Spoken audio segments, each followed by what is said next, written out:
नमस्कार. ठेवा. लेखक सचिन देशपांडे. अभिवाचन अनुराधा कर्वे.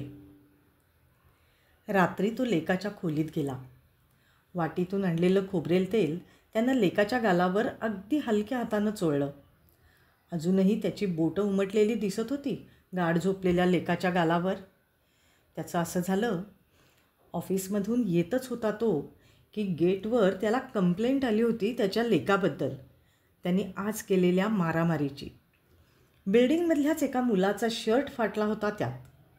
डोक्यात राग घेऊनच तो घरी आला आणि नेहमीप्रमाणे जेव्हा लेकानं पाणी आणलं त्याला, तेव्हा ते उडवत 2 थोबाडीत दिल्या होत्या ठेवून त्यांनी.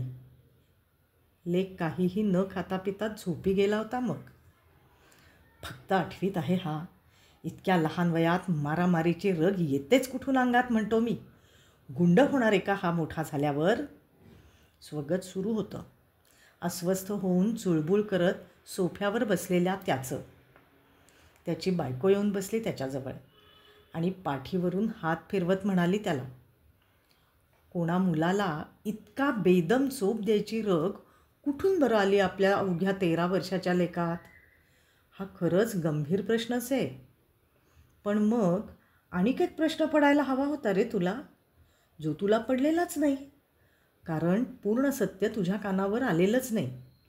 आणि तो दुसरा प्रश्न म्हणजे फक्त 8वीतल्या आपल्या लेकाला एखाद्या मुलीच्या शीलाचं रक्षण करण्याची समज तरी नेमकी कुठून आली?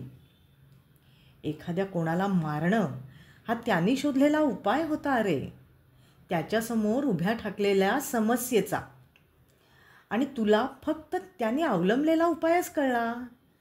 त्याआधी त्यानं केलेलं त्या समस्येचं निवारण नाही समजलं.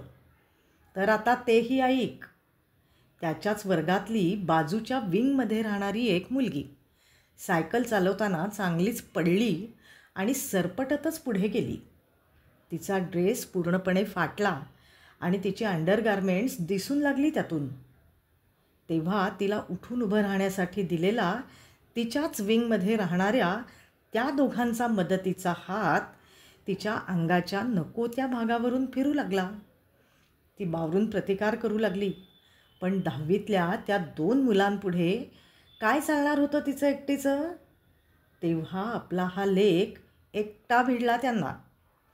अरे तू जाणतोसच, हा इतका लाजाळू आहे की घरीही उघडा बसत नाही आपल्यासमोर. पण ह्याच आपल्या लाजाळू लेकानं स्वतःचा टी-शर्ट काढून त्या मुलीला घालायला दिला. तिची लाज झाकली आणि मग आधी बोलाचालीवरून हमरातुमरीवर येत झाली मारामारीला सुरुवात त्यांच्यात.